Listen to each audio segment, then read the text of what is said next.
Hi, ഞാൻ അനുശ്രീ. എൻ്റെ പേര് അനുശ്രീ ആണ്. ബട്ട് ഞാനിപ്പോൾ പ്രൊഫഷന് വേണ്ടിയിട്ട് പേര് ചേഞ്ച് ചെയ്തു. പ്രകൃതി എന്നാണ് ഇപ്പോൾ എന്നെ അറിയപ്പെടുന്നത്. സോ ഞാൻ ഇപ്പോൾ മോസ്റ്റ്ലി ഇപ്പോൾ 2-3 പ്രോജക്ട്സ് ചെയ്യുന്നുണ്ട്. സീരിയലിൽ 2-3 സീരിയൽ ചെയ്യുന്നുണ്ട്.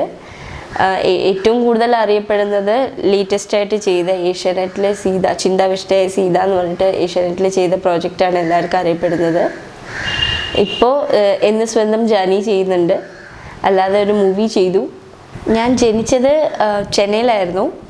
പിന്നീട് ഡൽഹിയിൽ പോയി. അവിടെയായിരുന്നു വളർന്നത്. അമ്മയ്ക്കും അച്ഛനൊക്കെ ജോലി ഡൽഹിയിലായിരുന്നു. പിന്നെ ഈ ഇൻഡസ്ട്രിയിൽ ഒരു ചാൻസ് കിട്ടിയപ്പോൾ ട്രിവാൻഡ്രം വന്നു. പിന്നെ എൻ്റെ പഠിത്തത്തിനും ഒക്കെ വേണ്ടിയിട്ട് ഇവിടെ തന്നെ സെറ്റിലായി. സോ അത് 2005 ഫസ്റ്റ് ടൈം ഞാൻ ട്രിവാൻഡ്രം വരുന്നത്. അതും എൻ്റെ ഫസ്റ്റ് സീരിയലിന് വേണ്ടിയിട്ടാണ് ഞാൻ വരുന്നത്. അപ്പം ഞാൻ ഒട്ടും പ്രതീക്ഷിച്ചിരുന്നില്ല എനിക്ക് ചാൻസ് കിട്ടും എന്നൊന്നും ഞാൻ പ്രതീക്ഷിച്ചിരുന്നില്ല. ബട്ട് ബൈ ലക്ക് കിട്ടി. അപ്പോൾ പിന്നെ ഇവിടെ തന്നെ സെറ്റിലായി. 2.5 വയസ്സിൽ ഡാൻസ് പഠിക്കാൻ പോയിരുന്നു. അപ്പോൾ പിന്നെ TV ഷോസൊക്കെ കാണുമ്പോൾ, സിനിമാസൊക്കെ കാണുമ്പോൾ അതുപോലെ ഇമിറ്റേറ്റ് ചെയ്യുന്നത് അമ്മ ശ്രദ്ധിച്ചിരുന്നു. അപ്പോൾ അമ്മയ്ക്കൊരാഗ്രഹം, ശരി അഭിനയിക്കാൻ വിട്ടാൽ ചിലപ്പോൾ അഭിനയിച്ചാലോ എന്നൊരു ഫീൽ തോന്നിയിട്ടുണ്ടായിരുന്നു. പിന്നെ സെൻസേഷൻ മോഡലിങ്ങിൻ്റെ ഒരു ഷോ ഉണ്ടായിരുന്നു ആ ടൈമിൽ. അതിൽ വന്നു പങ്കെടുത്തു. പിന്നെ ഡൽഹി തിരിച്ചു വന്നു. പിന്നെ എൻ്റെ ഒരു റിലേറ്റീവിൻ്റെ ത്രൂവിലാണ് ഞാൻ ഫസ്റ്റ് സീരിയലിലോട്ട് വന്നത്. ക്യാമറയ്ക്ക് മുന്നിലെത്തിയത് അത് ഫസ്റ്റ് ആൺകുട്ടിയായിട്ടായിരുന്നു എൻ്റെ ഫസ്റ്റ് സീരിയലിൻ്റെ എൻട്രി. അപ്പോൾ നിറയെ ലോങ് ഹെയർ ഒക്കെ ഉണ്ടായിരുന്നു. അപ്പോൾ ഒരു ആഗ്രഹം, അഭിനയിക്കണം എന്ന ആഗ്രഹം. അപ്പോൾ ലോങ് ഹെയർ ഭയങ്കര ഇഷ്ടമായിരുന്നു. അഭിനയിക്കാനുള്ള ആഗ്രഹം കാരണം ഹെയർ കട്ട് ചെയ്യണം എന്ന് പറഞ്ഞപ്പോൾ അതിനൊക്കെ സമ്മതിച്ചു. എൻ്റെ ഫസ്റ്റ് ഷോട്ട് വന്നിട്ട് നമ്മുടെ ശ്രീവിദ്യ അമ്മയുടെ കൂടെയായിരുന്നു ഫസ്റ്റ് ഷോട്ട്. അപ്പോൾ ആദ്യം നെർവസ് ആയിരുന്നു. പിന്നെ എനിക്ക് അഭിനയിക്കാൻ ക്യാമറ ഫിയർ ഉണ്ടായിരുന്നില്ല. ബട്ട് അഭിനയിക്കാനുള്ളൊരു പേടി അങ്ങനെയൊന്നും ഉണ്ടായിരുന്നില്ല.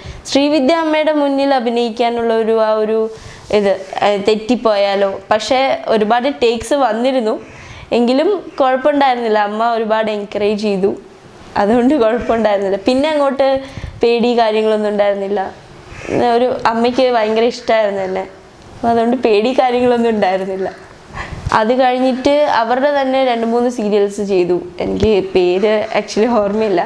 2-3 സീരിയൽസ് ചെയ്തു. പിന്നെ വേറെ ചാനൽസ് ഒന്ന് വിളിച്ചു. അങ്ങനെ ഓപ്പർച്യൂണിറ്റി വന്ന് അങ്ങനെ ഒരുപാട് സീരിയൽസ് ചെയ്തു. ഇപ്പോൾ കേരള വിഷൻ എന്ന പുതിയ ചാനൽ തുടങ്ങിയിട്ടുണ്ട്, സാറ്റലൈറ്റ് ചാനൽ. അതിന് വേണ്ടിയിട്ട് കാണാക്കുയിൽ എന്ന് പറഞ്ഞിട്ടൊരു സീരിയൽ ചെയ്യുന്നുണ്ട്. പിന്നെ സൂര്യ TVക്ക് വേണ്ടിയിട്ട് എന്ന് സ്വന്തം ജാനി എന്ന് പറഞ്ഞ സീരിയലിൽ പുതിയൊരു ക്യാരക്ടർ ചെയ്യുന്നുണ്ട്. ജാനി വന്നിട്ട്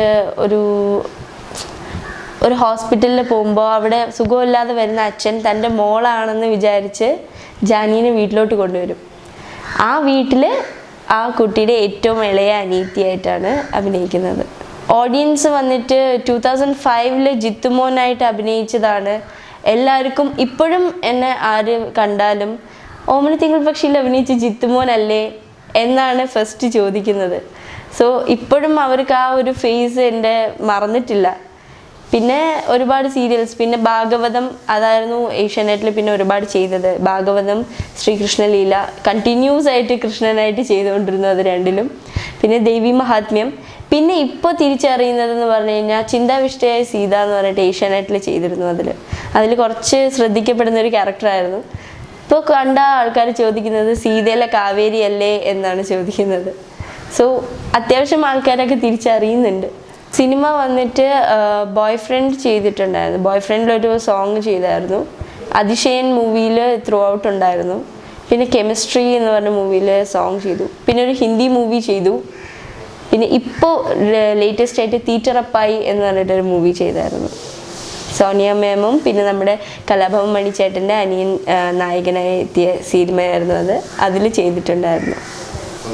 വണ്ണം കൂടി എന്ന് പറഞ്ഞ് ഒരുപാട് പേര് പറയാറുണ്ട്. ഒരുപാട് ചാൻസസ് അത് കാരണം ഒരുപാട് ചാൻസസ് പോയിട്ടുണ്ട്. ഫിറ്റ് ചെയ്യണം എന്നും പറയാറുണ്ട്. ബട്ട് ഈ തടി കുറയ്ക്കരുതെന്നും ചിലർ പറയും. സോ ഞാൻ രണ്ടിൻ്റെ മിഡിൽ നിൽക്കുകയാണ്. പക്ഷെ കുറയ്ക്കണം എന്ന് എനിക്കും ആഗ്രഹമുണ്ട്. ഞാൻ അതിന് വർക്കൗട്ട് ചെയ്യുന്നുണ്ട്, മാക്സിമം വർക്കൗട്ട് ചെയ്യുന്നുണ്ട്. ഞാൻ ഈ തടി വെക്കാൻ കാരണം ഒരു സീരിയലിന് വേണ്ടിയിട്ട് വണ്ണം വെക്കണം എന്ന് പറഞ്ഞതിൻ്റെ പേരിൽ വെച്ചതാണ്. അല്ലാതെ ആദ്യം കുറച്ച് ഫിറ്റ് ആയിരുന്നു, അത്യാവശ്യം നല്ല ഹെൽത്ത് ഫിറ്റ് ആയിരുന്നു. പിന്നീട് സീരിയലിന് വണ്ണം വെക്കണം എന്ന് പറഞ്ഞപ്പോൾ ഓക്കെ വണ്ണം വെച്ചു. ഇപ്പോൾ വണ്ണം വെക്കാൻ ഈസിയാണ്, കുറയ്ക്കാൻ എല്ലാവർക്കും പാടാണ്. കുറച്ചുകൊണ്ടിരിക്കുകയാണ്, ഇപ്പോൾ മാക്സിമം കുറച്ചുകൊണ്ടിരിക്കുകയാണ്. ഫാമിലി, അച്ഛൻ, അമ്മ, ഞാൻ ഒറ്റ മോളാണ് അച്ഛനും അമ്മയ്ക്കും. പിന്നെ അമ്മൂമ്മ, അപ്പൂപ്പൻ, കസിൻസ് എല്ലാവരും ഉണ്ട്. എൻ്റെ വീട്ടിൽ ഞാനും അമ്മയും മാത്രമാണ് ഇപ്പോൾ ഉള്ളത്. അപ്പൂപ്പനും അമ്മൂമ്മയും മന്ത്ലി വരും, അവർ ചെന്നൈയിലാണ് സെറ്റിൽഡ്. അവർ മന്ത്ലി വന്നൊരു 15 days നിന്നിട്ട് പോകും. അച്ഛൻ ഡൽഹിയിലാണ് വർക്ക് ചെയ്യുന്നത്. സോ അച്ഛന് ലീവ് കിട്ടുമ്പോൾ അച്ഛൻ വന്നിട്ട് പോകും. ഫ്യൂച്ചർ പ്ലാൻ അങ്ങനെ വലുതായിട്ടൊന്നും പ്ലാനിനെ പറ്റി ചിന്തിച്ചിട്ടില്ല. വർക്ക്സ് വരുമ്പോൾ അത് ചെയ്യുക, ഹയർ സ്റ്റഡീസ് പഠിക്കുക. ഇപ്പം ഞാൻ ഡിഗ്രി ഫസ്റ്റ് ഇയർ ചെയ്യുന്നു. സോ അത് കഴിഞ്ഞ് ഹയർ സ്റ്റഡീസ് നോക്കുക, അത് കഴിഞ്ഞ് ബാക്കി നടക്കുന്നത് പോലെ നടക്കട്ടെ എന്ന് പറഞ്ഞിരിക്കുകയാണ്. വേറൊന്നും പ്ലാനിങ് ചെയ്തിട്ടില്ല.